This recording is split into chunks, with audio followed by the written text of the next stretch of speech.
नमस्ते शर्मा जी। नमस्ते। लेकिन ये क्या लगा रखा है आपने? पिछले 3 महीने से किराया देने के नाम पे आजकल आजकल करके मुझे टाल रही हैं। शर्मा जी धीरे बोलिए, आस पड़ोस के लोग क्या सोचेंगे। अब अंदर आइए ना, अंदर आके बात करते हैं। देखिए, अगर आस पड़ोस की इतनी चिंता है ना मैडम, तो किराया मेरे मुंह पे मारिए। मैं आपको इससे परेशान करने नहीं आऊंगा डेली। प्लीज शर्मा जी अंदर आइए, अंदर आके बात करते हैं ना। हाँ ठीक है, अंदर आके ही तो किराए की ही बात करनी है, और क्या बात करनी है आपसे? आइए।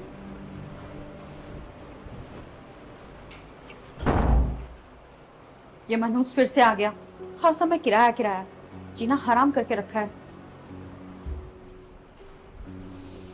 सचमुच इस कलयुग में शरीफों की कोई कदर ही नहीं है। अरे शरीफ फैमिली समझ के मैंने इन्हें बिना डिपॉजिट के किराए पे मकान दे दिया। अब किराया देने के नाम पे कितना नाकर नुकर करती है, परेशान कर दिया मैडम ने। मैडम जी आइए ना, बैठ के बात कर लेते हैं आपसे। बताइए शर्मा जी। अच्छा, इतनी भोली बन रही है जैसे आपको कुछ समझ ही नहीं है। मैं किराया के लिए आया हूँ, मुझे किराया दीजिए और मैं जाऊंगा कहीं और। शर्मा जी मैं आपको 10 बार समझा चुकी हूँ, मेरे पति की पिछले 3 महीने से नौकरी चली गई है और हम लोग घर का खर्च तक नहीं ढंग से चला पा रहे, एक एक पैसे के लिए मोहताज है। आप मुझे थोड़ा सा समय दीजिए, मैं आपका किराया भर दूंगी। देखिए, आप अपनी समस्या का रोना मेरे सामने मत रोइए, समझे? हमारे पास भी समस्याओं का पहाड़ है। मैं अपनी समस्या बताऊंगा आपको, तो आप सुन के उसी तले दब जाइएगा। मुझे किराया चाहिए, बाकी ये सब बहानेबाजी नहीं। शर्मा जी एक बात बताइए, हम आपके यहाँ कितने दिनों से रह रहे हैं, ऐसा कभी हुआ है कि टाइम से आपको किराया ना मिला हो? न जाने ये मुसीबत की कौन सी घड़ी आई है, जब से इनकी नौकरी गई है हम लोग एक एक पैसे के लिए मोहताज हो गए हैं। और इस समय आप हमारी प्रॉब्लम नहीं समझेंगे तो कौन समझेगा। चलिए, समझा मैं आपकी प्रॉब्लम। आपके पति की नौकरी नहीं है, इसलिए आपको देरी हो रही किराया देने में। मेन मुद्दा यही है ना। देखने में तो आप भी पढ़ी लिखी सुंदर है। अरे बाहर जाइए, कहीं ऑफिस में काम कीजिए, 2 पैसा कमा के लाइए और मकान मालिक को किराया दीजिए। प्रॉब्लम तो यही है ना शर्मा जी, मैं ज्यादा पढ़ी लिखी नहीं हूँ। काश मैं पढ़ी लिखी होती तो आज ही दिन नहीं देखना पड़ता। अच्छा, तो आप पढ़ी लिखी नहीं है? देखिए, आपके लिए तो एक काम है मेरे पास। आप अगर चाहें तो घंटा 2 घंटा में आराम से 10 से 20 हजार रुपया कमा सकते हैं। ऐसा कौन सा काम है शर्मा जी? देखिए, बहुत सिंपल काम है। ये काम मैंने बहुत औरतों को दिया है जो आपके जैसी हसीन और खूबसूरत है। बस ज्यादा कुछ नहीं करना होगा। मैंने अपना गेस्ट हाउस बना रखा है। आपको 2 घंटे के लिए आना है, मेरी गाड़ी आएगी, आपको रिसीव करके ले जाएगी और साथ में 20 हजार रुपया भी दे दूंगा। वहाँ हम लोग थोड़ा मौज मस्ती कर लेंगे, क्या? शर्मा जी औकात में रह के बात कीजिए। आपको पता भी है कि आप क्या बकवास कर रहे हैं? अरे शादीशुदा होके एक दूसरी शादीशुदा महिला से आप इस तरीके की बातें कर रहे हैं। अरे मैं आपकी किराएदार हूँ, आखिर किराया नहीं दे पा रही तो आप मेरी ही इज्जत के साथ। हाँ बिल्कुल सही समझे, क्योंकि इज्जत या पैसा दोनों में से तो कुछ चाहिए ना मैडम। अब पैसा नहीं दे रही हैं तो कंप्रोमाइज कीजिए, हमारी पार्ट टाइम वाइफ बनिए, हमको खुश कीजिए, हमारे फार्म हाउस पे आइए, पनवेल वाले पे। आपको भी खुशी मिलेगी, हम भी एंजॉय करेंगे। किराया माफ, मकान आपका, मकान मालिक आपका, सारा टेंशन दूर। बताइए। शर्मा जी मैं आपके हाथ जोड़ती हूँ, प्लीज ऐसा मत बोलिए, मैं जल्द से जल्द आपका किराया दे दूंगी। अच्छा ठीक है, मैं आपको 10-12 घंटे का समय देता हूँ। रात को 8 बजे आप पैसे की व्यवस्था करके रखिएगा। या तो मुझे किराया दीजिए या मेरे पनवेल वाले फार्म हाउस पे आइए। अगर इन दोनों में से एक भी नहीं हो पाया ना मैडम, तो आपको और आपके पति सहित इस रूम से धक्के मार के भगा दूंगा, समझी? शर्मा जी प्लीज ऐसा मत। रात को आता हूँ, तैयार रखिएगा पैसा। अब मैं क्या करूं? अगर ये शाम को आया और मैं किराया नहीं दे पाई तो न जाने ये मेरे साथ। नहीं नहीं, मैं ऐसा नहीं होने दे सकती। कहीं ना कहीं का ठरकी, अरे किराया नहीं दे पा रही हूँ इसका मतलब ये कि मैं अपनी इज्जत। नहीं नहीं, उनको मैं क्या मुंह दिखाऊंगी, आस पड़ोस वाले क्या सोचेंगे। मुझे कुछ रास्ता निकालना पड़ेगा। मेरे पास एक प्लान है। मैं एक काम करती हूँ, मैं कुछ ऐसा करती हूँ कि जिससे कि इसको किराया भी ना देना पड़े और उल्टा ये मेरी बातों में आ जाए। लगता है कि इसने जो ऑफर मुझे दिया है ना, उसी ऑफर को 5 मिनट के लिए एक्सेप्ट करके अपने हुस्न का जादू दिखा के इसको अपने जाल में फंसाना पड़ेगा। उसके बाद मैं देखती हूँ कि ये मुझसे कैसे किराया मांगता है।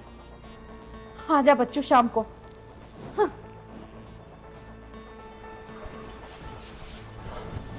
मैडम जी घर ही देखो, 8 बज गए हैं, जल्दी से बाहर आओ, किराया दो।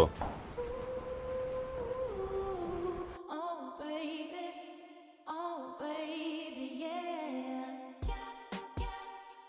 शर्मा जी कैसी लग रही हूँ मैं? देखिए आप इन स्ट्रेस में अच्छी तो लग रही हैं, लेकिन अच्छा होता कि आप मेरा किराया दे देती।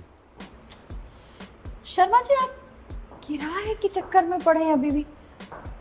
और एक बार मेरी तरफ नजर उठा के तो देखिए।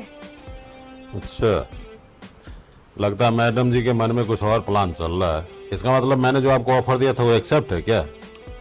शर्मा जी आपने सही कहा था, मेरा पति ना नालायक है, निकम्मा। एक तो पैसे भी नहीं कमाता, ऊपर से बाहर रहता है। अब इतनी अच्छी बीवी को छोड़ के वो बाहर रह सकता है क्या?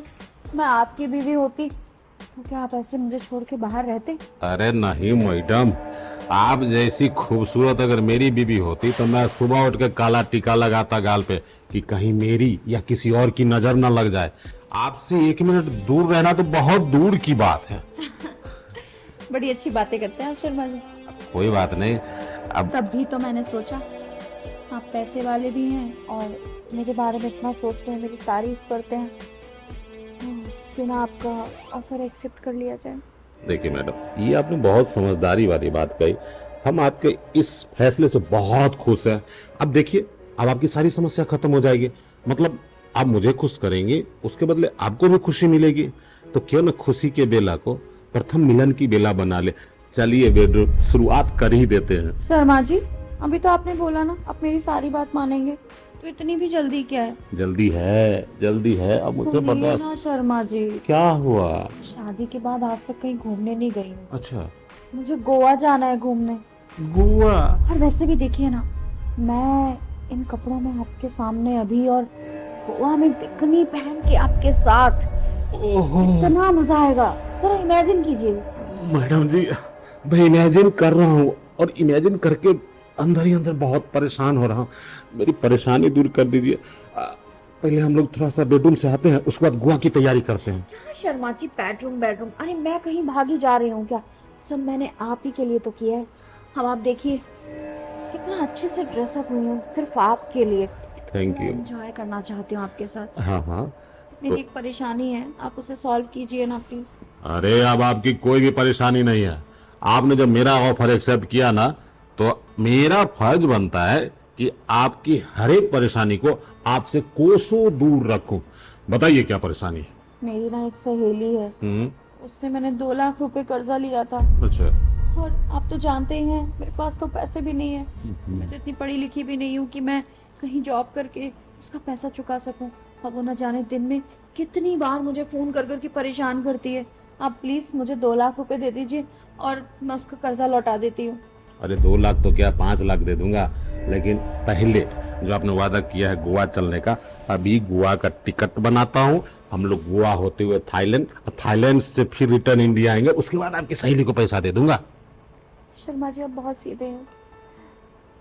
हम लोग गोवा जाएंगे, थाईलैंड जाएंगे, हम वहाँ एंजॉय करेंगे, और अगर मेरी सहेली वहाँ फोन कर करके परेशान करेगी तो कितना बुरा लगेगा। और मैं नहीं चाहती कि आपको मेरी किसी भी परेशानी की वजह से बुरा लगे।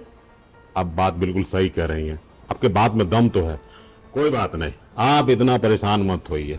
लाइए सहेली का नंबर, अभी उसके खाते में ऑनलाइन ट्रांसफर कर देता हूँ। लाइए। अरे सहेली का नंबर कैसे दे दूं? अगर आप सहेली के उसमें ट्रांसफर करेंगे तो मेरे पास प्रूफ कैसे रहेगा कि मैंने उससे 2 लाख रुपया कर्जा लिया था और मैंने उसका कर्जा वापस दे दिया?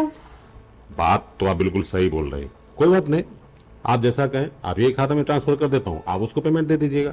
हाँ प्लीज। ये यही है ना आपका अकाउंट नंबर? हाँ जी।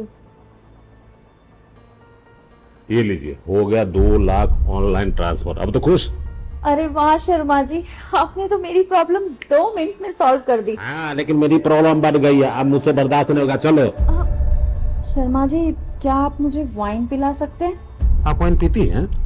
पीती तो नहीं हूँ, लेकिन आज आपके साथ पीने का बहुत मन कर रहा है। हाय हाय। वैसे भी फर्स्ट मीटिंग और इतना सज धज के मैं आपके साथ, और आप मेरी इतनी तारीफ, कम से कम इतना तो बनता है। एक बात बताओ मैडम, आपके हुस्न का जलवा जब देखा हूं ना, और आपकी आंखों में देखा हूं तब से मैं मन ही मन मदिरा पी रहा हूं। मतलब मैं बहुत नशे में हूं।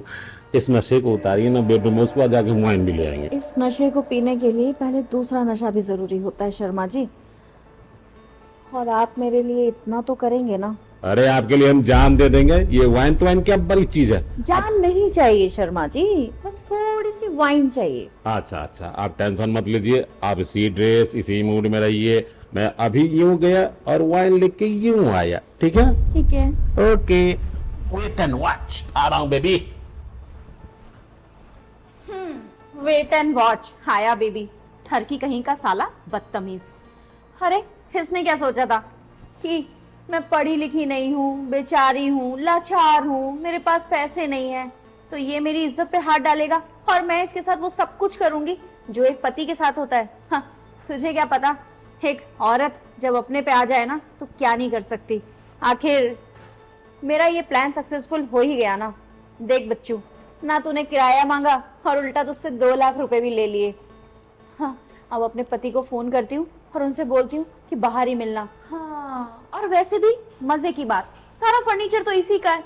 कुछ अपना कीमती सामान उठाती हूँ और निकल जाती हूँ। थैंक गॉड भगवान जी, आज आपने मुझे बचा लिया। काश अगर मैं ये प्लान नहीं बनाती तो आज तो न जाने अनर्थ हो जाता। ये शाम को आता और किराया भी लेता और न जाने मेरे साथ क्या क्या करता। आपने मुझे बचा लिया, थैंक यू।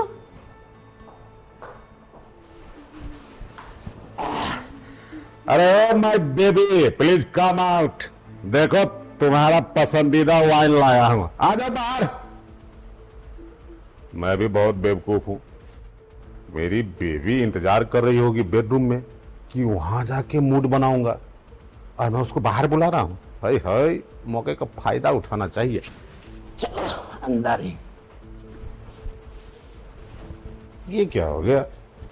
अरे घर में कोने कोने में ढूंढ लिया, लेकिन बेबी कहीं नजर ही नहीं आए। अरे बाप रे, कहीं ऐसा तो नहीं कि अपने हुस्न का जलवा दिखा के मुझे बेवकूफ बना के किराया भी नहीं दिया और उल्टे 2 लाख रुपया अपने अकाउंट में ट्रांसफर ही करवा ली। और जब तक मैं वाइन लाने गया, मौका देके 9-2-11 हो गए। ओहो, मैं सोच नहीं पाया कि मैडम जी का तेवर इतना बदल कैसे गया था। इसका मतलब मुझे बेवकूफ बना के 9-2-11 हो गई है, और ये सोचती होगी कि वो शहर से बाहर भी चली जाएगी। ऐसा बिल्कुल नहीं होगा। मैं चाहता हूं और मैडम जी को पकड़ के ऐसा सबक सिखाऊंगा कि जिंदगी में कभी किसी मकान मालिक को किराएदार ऐसे धोखा दे के भागेगा नहीं।